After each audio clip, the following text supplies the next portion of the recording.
I am the male character who came to conquer fate and change the tragic ending of the female lead, Jessica. I am also the man she later held closest to her heart. On the very first day of our marriage, I told Jessica half-jokingly that if she ever betrayed me, I would truly disappear completely. From heaven to earth, she would never be able to find me again. It scared Jessica so badly that she locked the doors of our home and spent 7 days and 7 nights in reckless passion with me. She was afraid that I would disappear, and even more afraid of having to face a world without me. So she chose to love me twice as hard, until one day, I discovered that she was keeping a secret lover, and the man she was hiding was none other than the original male lead of this world. So I summoned the long-absent system. I apply to disappear from this world. I want to go home. I don't want to keep changing her fate anymore. A fate where she is dragged down by the male lead, tortured to death, and utterly ruined. Chapter 1. Host, are you sure you want to leave? Once confirmed, 3 days from now, all traces of your existence in this world will be completely erased. At that time, everyone will forget you, except for your wife, Jessica. I closed my eyes and let the cold snowflakes fall onto my face. They melted into water and slid down. Yes, I'm sure. System detected that Jessica is already pregnant with the host's child. Once confirmed, the child will also be erased. Are you sure? Yes, I'm sure. Erase the child as well. When I said those words, I still couldn't hold back my tears. The moment they fell, my heart ached uncontrollably. I am a conqueror. I came to this world because I couldn't bear Jessica's tragic ending in the book. In the original story, she would be deceived by the male lead at the peak of her career, lose everything she owned, and end up completely ruined and disgraced. To prevent all of that, after coming to this world, I chose to start as a 7-year-old orphan, just to grow up with her, rely on each other, go from having nothing to achieving fame and success together. For 16 years, I finally managed to help her miss every single encounter she was supposed to have with the male lead from the book. Originally, once I completed the mission, I could have taken the enormous reward and retired with honor, but watching her look at me every day, her eyes filled with starlight meant only for me. I completely fell. I still clearly remember the day the company went public. On the massive electronic screens across the entire capital, my wife Jessica's interview played on a loop. Dawn Group was named after my husband. That was also a promise I once made to him. Jessica truly loved me. On the day of the successful listing, she transferred all her assets and shares into my name. When faced with reporters' questions, the woman who was always calm and decisive blushed for the first time. To me, James is my entire world. Yes, my entire world. Once, I believed that too. That was why I chose to stay. Since she saw me as her whole world, how could I abandon her alone? But staying in this world was never easy, so I paid the price with my 2 legs, and from that day on, I spent every day and night confined to a wheelchair. Even so, Jessica never once despised me. Every time she attended high society banquets, she would personally push my wheelchair, proudly introducing me again and again, her eyes full of affection. This is my husband, James. I knew she was afraid I would feel inferior, afraid I would doubt her sincerity, afraid that she might leave me because I was disabled. I never doubted her sincerity. It's just that sincerity is like snowflakes, beautiful, but fleeting. 2 months ago, I discovered that Jessica was keeping another man outside. Every time she used the excuse of an important meeting, she was actually going to be with a man named Christian. Christian, the name of the original male lead, the childhood friend who should have appeared by her side when she was 6 years old. So they still met in the end. Even without sharing hardship, they still fell in love at first sight. I rubbed my face, pushed my wheelchair from the balcony back into the room, and wrote a farewell letter. In it, I wrote about my origin, my purpose, and her future. I wasn't trying to change her ending anymore. After coming to this world for 16 years, I just wanted to give my past self an explanation. James, what are you writing? Jessica walked over with a bowl of medicine. Seeming to notice my low mood, she spoke softly in a coaxing, almost coquettish tone. There were a few things at the company that needed handling today. That's why I came back late. But I bought your favorite pastries. After you finish the medicine, I'll get them for you. Okay. I took the bowl from her and drank it down in one gulp, not wanting to expose her lie. That afternoon, the group couldn't find Jessica for the meeting. They even called my phone, so where exactly were these things to handle? James, do your legs feel any better today? As she spoke, Jessica bent down and gently massaged my legs. Before long, a thin sheen of sweat appeared on her skin, fragrant and glistening. In the past, whenever I saw her treat me with such care, I would feel both embarrassed and deeply moved. But now, as I looked at the glaring hickey on her neck, my heart slowly sank. So it turned out that those moments that once moved me so profoundly had long been mixed with traces left by someone else. Instinctively, I pushed my wheelchair away from her, then reached for the farewell letter on the table. My hand trembled slightly as I packed my luggage. Host. Detected that the target character Jessica's affection level toward you is still as high as 99%. The system's voice sounded by my ear, but I simply shook my head. No, I have seen Jessica at 100%. So even a 0.1% lack of purity is a 100% betrayal. The system fell silent. It probably understood as well. Someone like me has an extreme emotional obsession, either 100% or 0. Holding the activation command that had materialized in my hand, I passed it to Jessica as if nothing were wrong. Jessie, this gift is for you, but you have to promise me you won't open it until 3 days later. Okay. Jessica smiled sweetly. Tomorrow is our wedding anniversary too. I've prepared a surprise for you as well. All right. Beep. The Conquered has officially initiated a farewell to the target mission. Transmission will begin in 3 days. Chapter 2. The next day, Jessica happily pulled me out of bed, full of excitement as she insisted on taking me to the small island where we had first confessed our love. Because of our story, that place had now been dubbed by people as the sacred land where the god of love descended. Along the way, Jessica kept emphasizing that she had prepared a surprise for me today. Host. According to system calculations, the target intends to tell you that she is already pregnant. Hearing the system's words, my heart stirred for a brief moment. Ever since 2 years after our marriage, my dream had been to have a child with her, because that would be proof that I could leave something of myself behind in this world. But now, forget it. My heart sank once more. I turned my head to look out the window and didn't respond to Jessica. The excitement on her face froze for a second, yet she still smiled gently. What's wrong, James? Is your leg hurting again from the bumpy ride? Jessica softly massaged my legs, just like before, then personally pushed my wheelchair out of the car, her movements careful and meticulous. Look, it's Jessica and her husband. They're even better looking in person than on TV, and so loving. The moment we got out of the car, we were surrounded by a crowd. Amid the noisy chatter, Jessica shyly leaned against me, looking exactly like a loving wife. A young couple excitedly squeezed their way in front of us. President Lin, we're getting married next month. Could you and your husband write us a blessing on our wedding photo? Everyone says you're the god of love. With your blessing, we'll surely be as happy as you and your husband. I froze for a moment, just about to refuse, when Jessica was already smiling and writing a message on their photo. James, you write something too. She handed me the pen and the photo, her eyes full of anticipation. I looked down and saw what she had written. May you be like James and me, together for all lifetimes, forever in love, never to part. Seeing those words, my stomach churned. In the end, faced with Jessica's hopeful gaze, I shook my head. Vows are useless. True love doesn't need to be put on display. As long as you only have each other in your hearts and eyes, you'll definitely stay together forever. At that, Jessica's expression stiffened, and the couple exchanged awkward glances. The man seemed to sense something was wrong. After saying, "Sorry to bother you," he quickly pulled his girlfriend away. James, what's wrong with you? Did I do something wrong? As if she had realized that I knew something, Jessica looked at me with panic and fear of losing me, fear that I might leave her. She probed cautiously. No, I finally spoke. I was just thinking about a movie I watched today. Jessica immediately let out a sigh of relief and smiled as she followed up. What movie?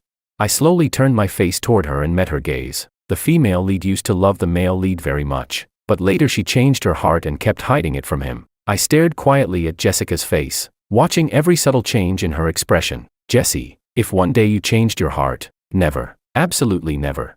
Before I could finish, Jessica hurriedly cut me off, as if she couldn't accept such a possibility. James, the person I love most in this lifetime is you. Even if all the women in the world betray someone, I won't. I can't live without you. At that moment, I suddenly felt an unbearable pain in my heart, and in the very next second, her expression changed. I felt a sudden rush of heat in my nose, and I slid straight out of my wheelchair, collapsing onto the ground. Beep. System notification. As the host is about to disengage, bodily functions will gradually weaken. Remaining time, 2 days. James, what's wrong with you? We're going to the hospital right now.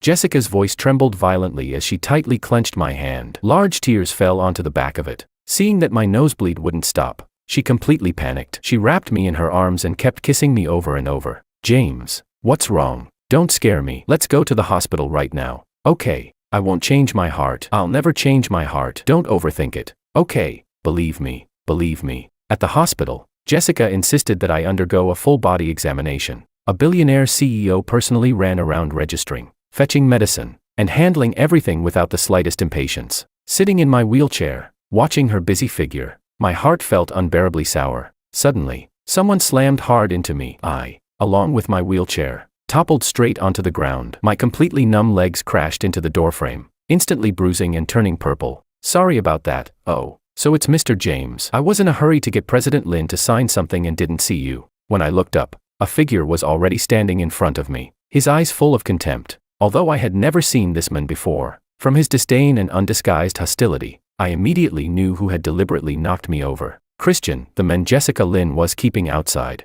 This was my first time seeing the male lead from the novel. He was wearing a well-tailored suit, looking confident and high-spirited. In the original story, he and Jessica had known each other since childhood. He would go through fire and water for her. Yet on the eve of the company's IPO, he took all the money and disappeared, leaving Jessica devastated, only to rise again years later. Even so, Jessica still loved him to the point of obsession, even destroying her own reputation in the end, ultimately becoming ruined and disgraced. My appearance had changed their storyline, but clearly, my attempt had ultimately failed. The story had still forced the two of them back together, just in another way. Jessica rushed over, panic written all over her face as she helped me up from the ground. Then she turned around and slapped Christian hard across the face. Christian, what are you doing?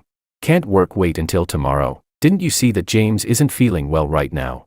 Chapter 3. Jessica was so angry that her face turned pale, yet the panic in her eyes could not be concealed. Beep. The target's affection toward the host has reached 999%.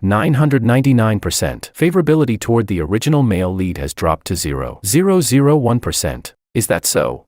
Yet what I saw clearly was the guilt hidden deep in her eyes, growing stronger by the second. I pretended to casually size up Christian, but the moment I noticed the lip mark on his neck, I froze. The bright red lipstick mark was exactly the same shade as Jessica's lipstick from yesterday. Assistant Christian is really considerate, I said pointedly, my tone dripping with sarcasm. Working so hard even late at night, Christian didn't care in the slightest. He casually wiped the corner of his mouth and smiled. Not at all. President Lin is extremely busy. I naturally have to cooperate as best I can. If everyone were as frail as some people, wouldn't the company collapse? Don't you agree, James?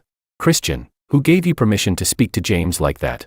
Jessica shouted sharply, then turned and bent down to grasp my hand. James, don't listen to his nonsense. As long as you're well, that's the greatest happiness for me. Christian's expression darkened. President Lin, this document is really important. I need your signature as soon as possible. Jessica frowned deeply, staring at Christian with a chilling aura settling around her. I said it already, nothing is more important than James. As she gritted out each word, Christian's face grew even uglier, the unwillingness in his gaze toward me becoming unmistakable. Since there's work to do, go ahead. I'll go home by myself, I said, my tone calm to the point of being frightening. But James, are you really okay on your own? It's fine, if I don't go home. Where else would I go? I replied irrelevantly, then turned and wheeled myself away. All these years since entering this world, my days had revolved entirely around Jessica. My world contained only her, no friends, no social life. Apart from her, I had nothing. Thinking this, I unconsciously turned a corner and followed them from a distance. In a deserted corner, Christian couldn't wait any longer. He pulled the pursuing Jessica into his arms and kissed her fiercely. Jessica resisted at first, pounding her fists against his chest. After a long while, the two finally separated. Jessica straightened her disheveled clothes and regained her usual cold composure. I've told you, no matter what, you are not to appear in front of James. That is my bottom line. Hearing this, Christian's eyes filled with resentment, so thick it was about to overflow. Seeing his expression, Jessica softened her tone. She gently cupped Christian's face. All right, don't be jealous. You're important to me too. Really? Christian's Adam's apple bobbed, his gaze darkening. Really? Jessica stroked his head, as if soothing an injured puppy. Otherwise, she tiptoed and gently pressed her forehead to his. Otherwise, how could I have secretly supported you for so many years behind James's back? The moment I heard that, my heart clenched violently, the pain suffocating. The two locked eyes. Her gaze grew increasingly dazed, gradually stained with desire. Don't be angry anymore. How about I come over tonight and keep you company for a few hours? Jessica's words became openly provocative. Christian grabbed her arm and pulled her completely into his embrace. You're going to go back in a company that cripple again? No, I don't want tonight. I want it now. Anger had just risen on Jessica's face when Christian, without a second thought, kissed her again, hot, frantic, and overwhelming. Jessica quickly melted under his assault, going from angry resistance to dazed compliance. They kissed as if unable to part, until Jessica was nearly unable to stand. Only then did Christian reluctantly let go. Panting, her eyes unfocused, Jessica finally compromised. James isn't feeling well today. After I go back and heat up his medicine, I'll come find you. I hurriedly wheeled myself away. Even though I already knew the two of them were together, I still couldn't stop the pain as I moved on. So all these years, I had been a fool, thinking I'd changed the ending, when in truth the plot had simply continued in another form. They had known each other for a long time, not just these past 2 months. That company program bearing my name, the Dawn Scholarship, had been something Jessica suddenly proposed years ago. I thought it was because she had once been drenched by rain herself, so she wanted to hold an umbrella for others. Because of our own hardships during our school years, I believe that was why she wanted to establish a scholarship to help others. Now it was clear, everything had been for Christian. The woman I had given everything to love had been secretly supporting another man all along, while I, like an idiot, was kept completely in the dark. My numb, unfeeling legs lay limp on the wheelchair, as if mocking my naivety. I thought I had rewritten the ending, only to realize it had all been nothing more than a joke. I pushed the wheelchair hard, trying to escape those suffocating memories, but no matter what, I just couldn't move fast enough. Chapter 4. By the time I returned home, the sky was already completely dark. The villa was brightly lit. Jessica stood in the middle of the living room, her face full of anger. Why isn't my husband back yet? Didn't I tell you to escort him? Where is he? What are you standing around for? Go look for him, now. The servants stood to the side, trembling. When they saw me, they all let out a sigh of relief. Seeing me return, Jessie hurried over at a light jog to steady my wheelchair, her joy unmistakably genuine. James, you're finally back. Why are you so late? I was worried sick. I'm fine. I gently brushed her hand away, my tone cold. Jessica didn't mind at all. She wrapped my legs into her arms, as if holding something priceless. James, don't take what others say to heart. In my eyes, you'll always be the best. As she spoke, she gently took my hand and placed it on her lower abdomen. Do you know, you're going to be a father? I looked into her expectant eyes, my heart skipping a beat. So this is our child. Even though the system had already told me, personally feeling the faint rhythm of life still left me stunned for a long time. Jessica affectionately rubbed her cheek against mine and said coquettishly, James, there's an important meeting at the company today that I have to attend. I promise I'll spend the entire day with you tomorrow. Okay. I froze for a moment, then fixed my gaze tightly on her eyes. What's wrong, James? She studied my expression carefully, but the moment our eyes met, an inexplicable panic suddenly rose in her heart. Why does your face look so bad?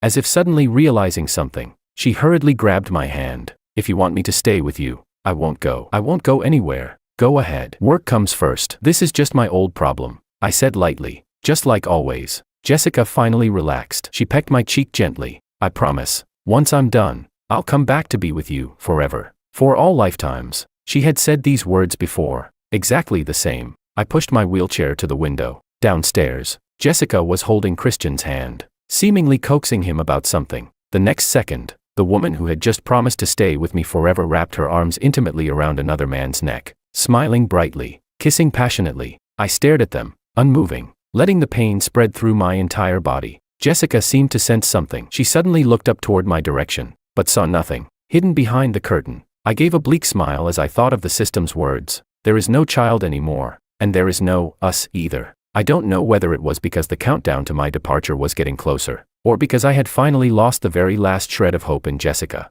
That night, my body weakened to the point that I came down with a high fever. In my hazy consciousness, I heard Jessica's anxious cries by my ear. James, wake up, don't scare me. She fumbled as she checked my forehead. Why are you burning up like this?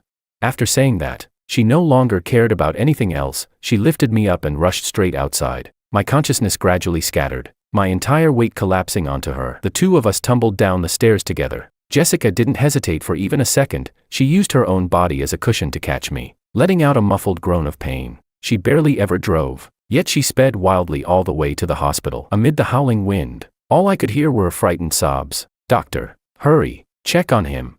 The moment she saw the doctors, she roared hysterically. If anything happens to James, you might as well shut this hospital down. Amid the chaotic footsteps, I struggled to lift my eyelids. Jessica was gripping my hand tightly, her eyes swollen and red as tears kept falling. James, you must be okay. I can't live without you.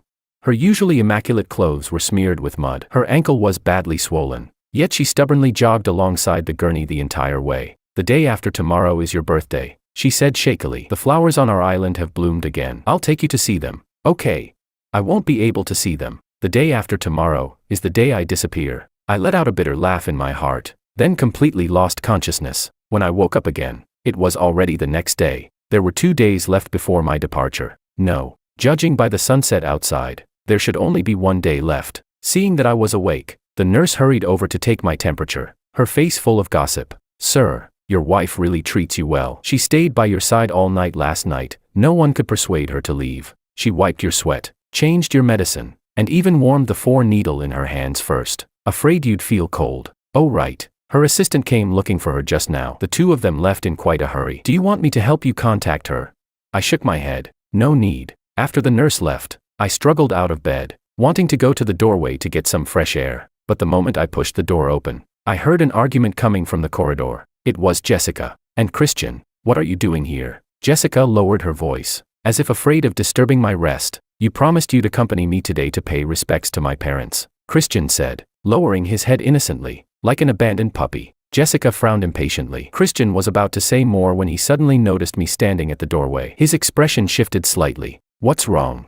Jessica followed his gaze and was about to turn around, but Christian suddenly pulled her into his arms. Fine, if you're unhappy, then we won't go. Jessie, forgive me for being so persistent. I really just love you too much, that's why I keep lingering by your side. Christian, you're hurting me. Jessica tried to push him away with force, but Christian only held her tighter. After glancing at me, he spoke in a low chuckle, loud enough for all three of us to hear. Jessie, you know you like me too. The way you are in bed doesn't lie. As long as you like me, I'm willing to keep this relationship hidden for my entire life. Christian. Jessica stopped pushing him. After a brief pause, she looked up at him. Christian leaned in and kissed her again. I stood there at the doorway, watching their tightly entwined figures. For some reason, this time, my heart didn't hurt anymore. I wheeled myself back to the hospital room alone. Not long after, my phone vibrated. It was a picture sent by Christian. Chapter 5. The photo showed Jessica after a shower, wrapped in a towel, drying her hair. What kind of timing, location, and angle could produce a photo like that went without saying. James, you cripple who can't even stand, do you really think you can still give Jessie happiness? Looking at the taunting message,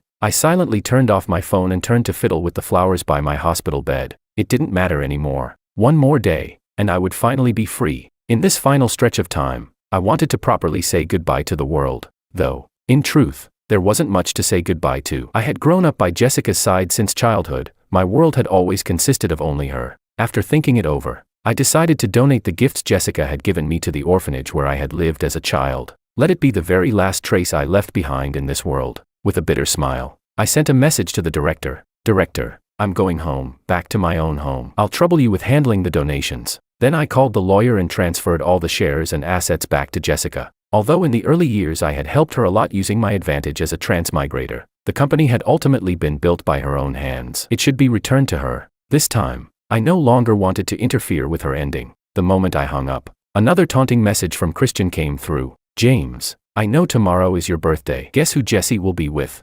At that moment, the hospital room door was pushed open violently. Jessica rushed in, her panicked voice trembling. James, the director said you're leaving. Where are you going?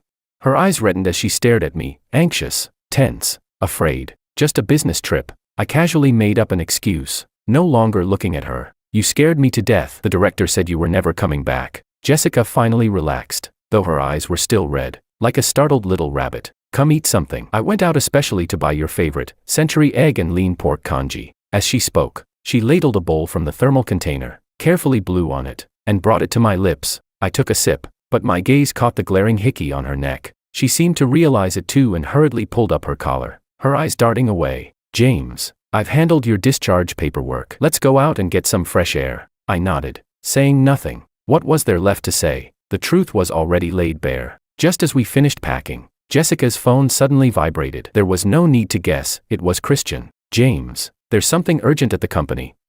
Go ahead. I cut her off before she could finish. She looked at me, a flicker of panic crossing her eyes, something she herself hadn't even noticed. I'll be back soon, she said, no longer hesitating, turning and leaving. That night, Jessica didn't come back. Soon after, Christian posted a photo of them clinking glasses together at a bar. The next day, Jessica said she had an emergency meeting. Shortly after, Christian sent me a live photo of the two of them entangled in a conference room. On the third day, Jessica said she had an appointment with a supplier. Not long after, Christian privately sent me a 4D ultrasound image of a fetus. James, I need to accompany a client today. I won't be back tonight. Take good care of yourself. James, there's an important meeting at the company. I cooked you some congee and left it on the table. James, I'm a bit busy today. I'll definitely stay with you tomorrow. I deleted all the chat records, my heart utterly dead. Then Jessica sent another message. James, tomorrow is your birthday. Shall we go to Love Island to see the flowers together?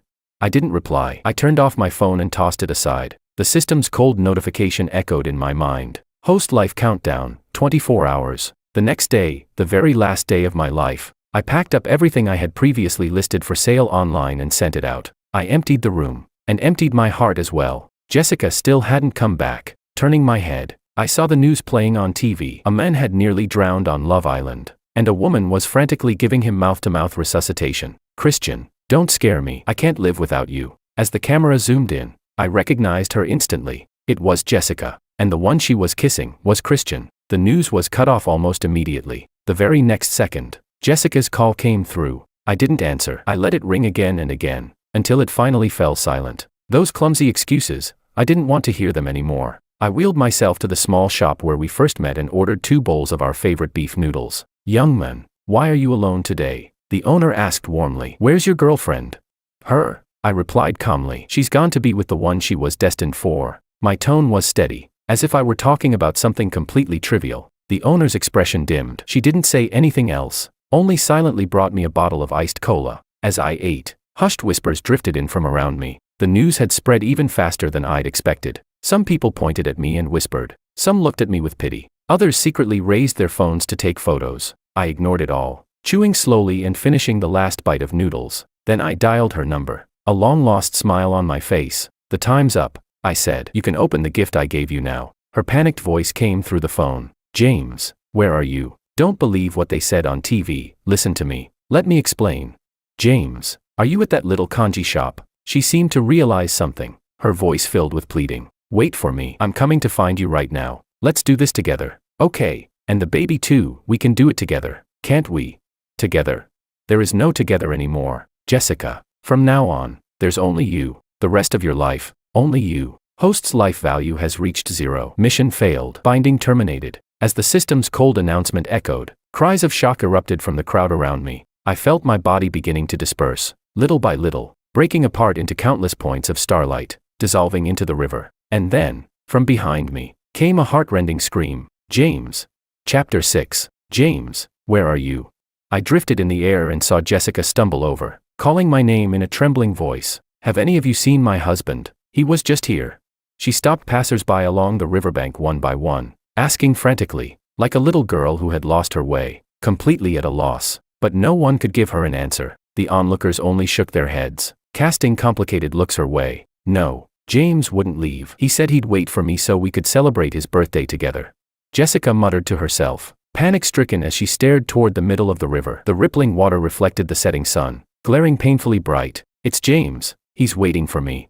Jessica went mad, rushing toward the river. The crowd hurried to stop her. I hovered in the air like a bystander, watching her throw herself into the river without hesitation. The icy water soaked her clothes and extinguished the very last trace of hope in her eyes. Jessica choked on several mouthfuls of water as her body slowly sank. Yet her gaze refused to give up, searching relentlessly. James, you can't just leave me like this. You promised we'd go to Love Island together to see the flowers.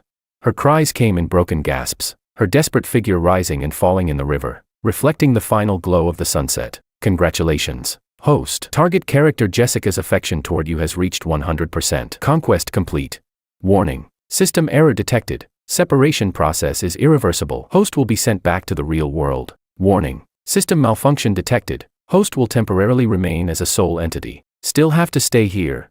I let out a bitter laugh and swayed my semi-transparent body. The crowd on the shore fell into chaos. Some hurried to pass over life rings. Others called for help. The police arrived quickly and pulled the nearly drowned Jessica out of the water. The woman who once shone brilliantly on television was now nothing more than an empty shell that had lost its soul. Her face was pale, her lips purple, her stiff body trembled under the rescue blanket as she kept murmuring my name. James. James. Miss, is this your bag?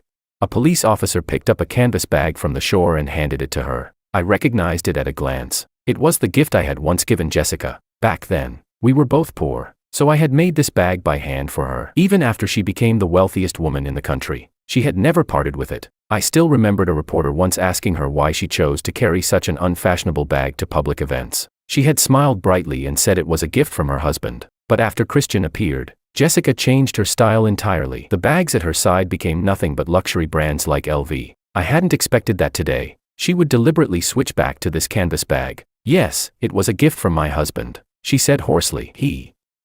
I can't find him. The same words, spoken again, were now steeped in sorrow. Watching Jessica's display of grief, I couldn't help but find it a little laughable. Suddenly, as if she had realized something, she hurriedly rummaged through the bag and pulled out the gift I had left for her. The delicate little box was still intact, as if nothing had ever happened. Right, James left me a gift. He said he wanted to surprise me. He must be joking with me. Yes, it has to be that. Her trembling hands moved to open the small box, but the moment it opened, tears slipped down silently. The box was empty. Inside lay only a light slip of paper. Jessica hesitated for a moment, then finally unfolded it. Jessica, I'm going back to my own world. That was the last sentence I left for her. Upon seeing the note, Jessica covered her mouth, breaking down into sobs. James, this surprise isn't funny at all. Those few short words were like a blade, cutting her heart open, blood dripping from every stroke. She could hardly believe that such a resolute farewell could come from someone as gentle as I had always been. I floated in the sky, watching Jessica sit dazed on the ground, clutching the note. James, where are you going back to? Didn't you say I was your whole world? She sobbed softly, yet didn't dare let her tears fall onto the paper, as if afraid of destroying the last trace of me between the lines. I let out a cold laugh and turned into a gust of wind, gently carrying the note away. No. Jessica reached out to grab it, but stumbled and fell to the ground, watching helplessly as the paper drifted away with the wind. Chapter 7. Suddenly, fragments of words I had once spoken while drunk flashed through her mind. I'm a transmigrator. I don't belong to this world. Her hands trembled slightly as she remembered the red string she had once tied for me. She hurriedly looked down at her own wrist, but the red string was long gone. Just like our relationship. Just like the final gift I had left her. Gone without a trace. Perhaps even Jessica herself had forgotten that after she promoted Christian to her assistant, that red string had been replaced with a couple's bracelet the two of them wore together. The crowd around her gradually gathered closer. They finally recognized that this soul-lost woman was none other than the richest woman. Jessica. That's really the female tycoon Jessica. Why is she crying like this here? Didn't she just say she was looking for her husband? Did her husband jump into the river? No way. Weren't they a loving couple? I remember seeing her confessing her love to her husband on the big plaza screen just a few days ago. What are you talking about? Didn't you see the news earlier? President Lin cheated. She's been shacking up with the men she sponsors. The surrounding chatter was like sharp needles, stabbing into Jessica until her expression went blank. James, it's not like that. I can explain. James. Jessica Lin knelt on the ground, clutching the note, her voice hoarse and broken. The woman who had always cared most about her image finally showed utter disgrace in public for the first time. President Lin, what is there left to explain? I work at the hospital. I clearly saw you hugging your assistant last time.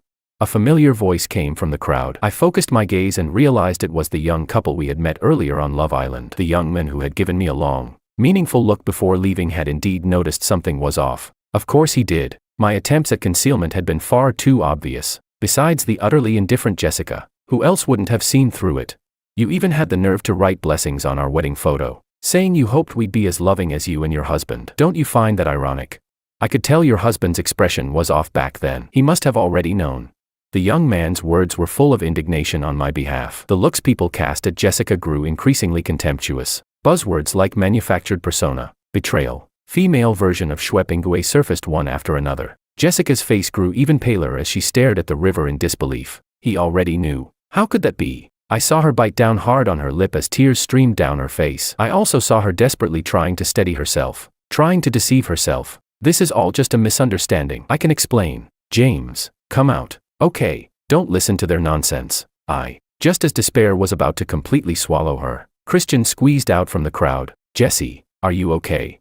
Christian rushed forward and hurriedly supported the unsteady Jessica. Jessie, calm down. Don't listen to them. But Jessica only stared at him hollowly, her pale face devoid of any emotion. Tisk, isn't that President Lin's pretty boy assistant? Yeah, the one who almost drowned on the news. And they still claimed there was nothing going on. Those whispers reached Jessica's ears. She suddenly shoved Christian away. The force sent the unprepared Christian stumbling back 2 steps. Get lost. It's all because of you that James got angry and left. Christian, you're fired. I don't want to see you ever again. Jessica's voice was hoarse, laced with heart-wrenching pain, yet watching it, I couldn't help but find it a little laughable. She didn't look at Christian again. Dragging her soaking wet body, she staggered in the direction of home. Passers-by along the road kept glancing over, accompanied by those hushed whispers. Jessica's back looked even thinner, even more desolate. After returning home, She walked step by step through every corner we had once lived in together. Yet in that familiar house, there was no longer any trace of me left. The desk that used to be slightly messy was now completely empty. The documents I used to pile up casually while working had all been cleared away. The fruit plate by the bed held only the faint, rotting sweetness of decay. The oranges I once casually placed there had long since lost all vitality. It wasn't until she walked into the bathroom and was stunned by the scattered medicine bottles and the medication schedule on the counter that she stopped. Jessica stood frozen at the bathroom door, her eyes locked on the empty pill bottles, tears streaming down her face. She remembered my pale complexion. She remembered how I forced myself to smile while enduring illness and pain. And her? Where had she been at that time? She had been busy entangled with Christian, ruthlessly casting me aside. James, I need to accompany a client today. I won't be back tonight. Take good care of yourself. James, there's an important meeting at the company. I cooked you some congee and left it on the table. James, I'm a bit busy today. I'll definitely stay with you tomorrow. Each perfunctory lie was like a sharp blade, slicing through her mind again and again. Jessica covered her face as tears slipped through her fingers. Once, I had been the perfect husband in her eyes, gentle, attentive, successful. But ever since Christian appeared, everything had changed. James, I'm sorry. I love you. She had said, I love you to me countless times before. But now, hearing it again, how ironic, how false, so annoying. When would the system finally send me back? I kicked the door beside me irritably. To my surprise, the door moved slightly. James, is that you? Are you back? Chapter 8. Jessica suddenly lifted her head and walked into the bedroom, her heart full of hope, but there was no one inside. Her gaze fell on the empty photo frame on the bedside table, and her breath caught. The wedding photo that had once been inside the frame had been burned by me, just like the nights we had spent together in the past. Reduced to nothing. It was as if all the beauty and promises had never existed, as if I myself had never appeared in her life. Jessica collapsed onto the edge of the bed, on the verge of a breakdown. Gently stroking the photo frame, I floated in the air, watching Jessica cry alone with a blank expression. Yes, we still have a child. I still have a child with James. James loves children so much, he'll definitely come back to me. At that thought, Jessica was overjoyed and ran toward the hospital. The child was gone. I followed Jessica as she drifted into the hospital, my eyes fixed on her increasingly pale face. When Jessica learned the devastating news, she went completely insane and smashed her head against the wall. She was rushed into the emergency room on the spot and barely survived. Christian rushed over immediately, his face dark with anger. Have you lost your mind, Jessie? You were willing to throw your life away for that cripple. What's so good about him? Is he really worth this? Jessica lay on the hospital bed, a trace of sorrow flashing through her eyes. Christian, stop pretending. I saw the messages you sent to James, every single one, clear as day. You deliberately delayed me. You're the one who killed my James. In an instant, suffocating tension filled the air. Christian, I'm not blind. Don't think I don't know what you've been secretly doing at the company during this time. Jessica let out a cold laugh and continued. Her usually gentle eyes were now filled with icy light, as if she could see straight through Christian and expose his true face. In that moment, Christian's face turned deathly pale. In the original story, Christian, as the male lead, had exploited everything Jessica had to climb upward, all for the sake of reaching the pinnacle of power. In this lifetime, although my appearance had changed their original trajectory, Christian still hadn't given up. He deliberately approached Jessica and became her assistant, merely to steal company secrets and pave the way for his own rise. I had warned Jessica many times to be careful, but she thought I was just jealous. It wasn't until just now, when she accidentally found the messages Christian had written to me at home, that she finally realized the truth. Christian had indeed approached her with ulterior motives. This revelation turned her entire world upside down. She had actually ignored the husband she loved most for the sake of this liar. The two of them argued hysterically, the scene like a silent war, the air thick with the smell of gunpowder, and I simply watched this farce quietly, watching the two of them tear into each other like a rabid dog biting its own tail. Before long, Jessica kicked Christian out of the company without a sound. Instead, he sneered coldly. Jessica, do you really think kicking me out will erase your guilt toward James? And how much better are you, really? Back then, when you were starting the company, didn't you use him plenty as well? We're all the same in the end. Before he could finish speaking, a swarm of reporters rushed in. Camera flashes and lights exposed their humiliation in full detail. Christian fled in disgrace, while Jessica was struck to the core by his words and stood frozen in place. Fragments of memory flooded over her like a tidal wave. She heard herself softly making that vow. James, I'll stay with you for the rest of my life. But sadly, she broke that promise. She remembered how we played together at the orphanage, how we stayed up all night eating instant noodles to start our business, how we kissed passionately under the spotlight. oblivious to everyone else. Those once beautiful moments drifted farther and farther away amid her regret. With vacant eyes, she pushed past the crowd and walked toward the riverbank where I had disappeared. The wind roared in her ears. Using the last of her strength, she jumped into the surging river. James, I'm coming to be with you. I said it before, if you're not here, I won't live on alone. And I felt only an unspoken, cold mockery in my heart. Too late.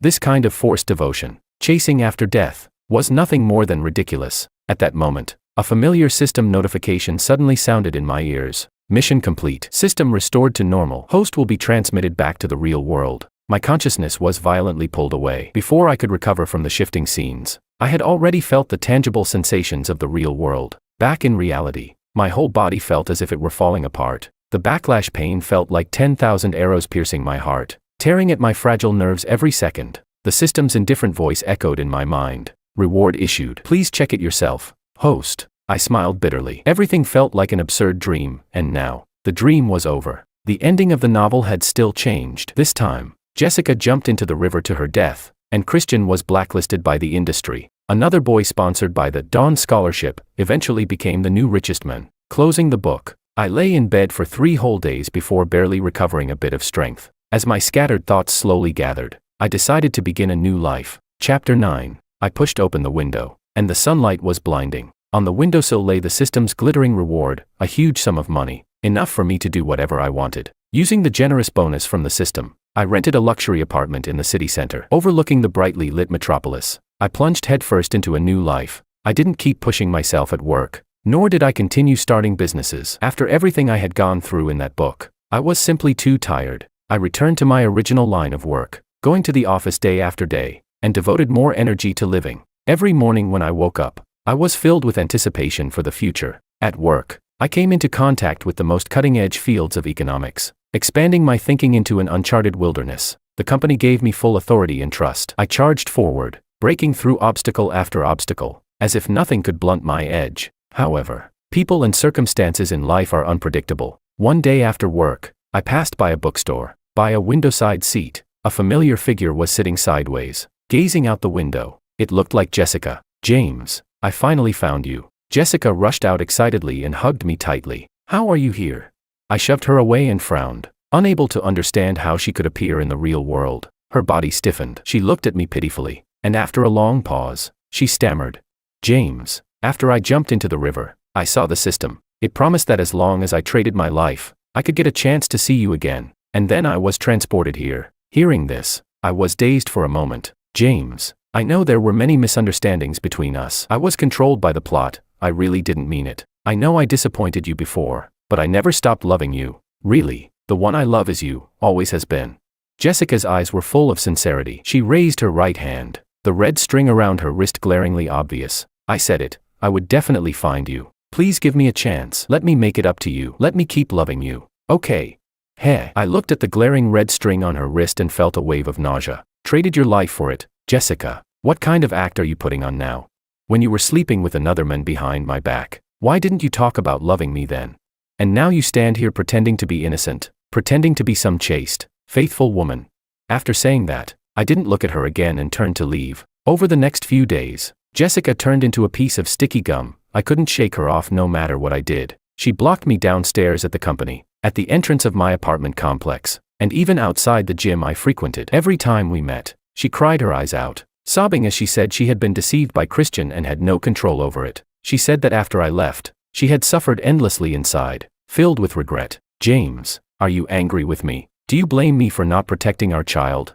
I'm sorry. It's because I'm useless. Let's have another child for you. Okay, I'll give you many, many children. Jessica cried even harder. The woman who used to be proud and aloof now looked like a homeless dog, wagging her tail and begging for mercy. Jessica clearly misunderstood my smile. She escalated her efforts, sending me all kinds of gifts I used to like. She even knelt at the door of my apartment, crying and begging me to open it. Neighbors poked their heads out to watch the spectacle. I felt like a monkey on display, embarrassed and furious, completely fed up. I simply changed my residence and cut off every possible way for her to contact me. I thought I had finally escaped Jessica's entanglement, but I underestimated this woman's madness. The next night, I returned to my apartment after working late. The place was pitch dark. Just as I was about to turn on the lights, someone suddenly hugged me tightly from behind. James, I knew you wouldn't really abandon me. Jessica's voice trembled with sobs, her warm breath brushing against my neck. Disgusted, I shook her off and turned on the light. Seeing her pitiful expression only made me more irritated. Jessica, what exactly do you want? With a thud, she dropped to her knees in front of me, tears streaming down her face. James, I can only stay here for 5 days. I beg you, give me one chance to make it up to you. Okay. Even if it's just to let me celebrate one birthday for you.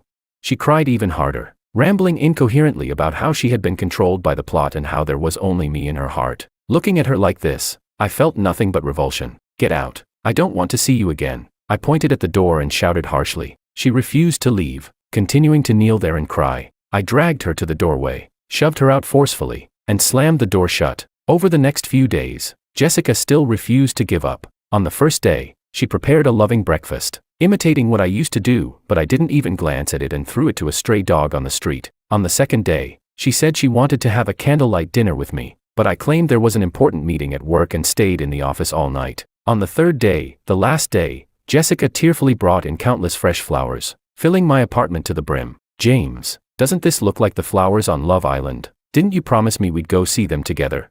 She cried while video calling me. I impatiently hung up. Too late. The flowers on Love Island had long since withered. In the second before the call ended, snowflakes began drifting down outside the window. I saw Jessica turn into specks of starlight, just like I once had, and disappear. This dream was finally over.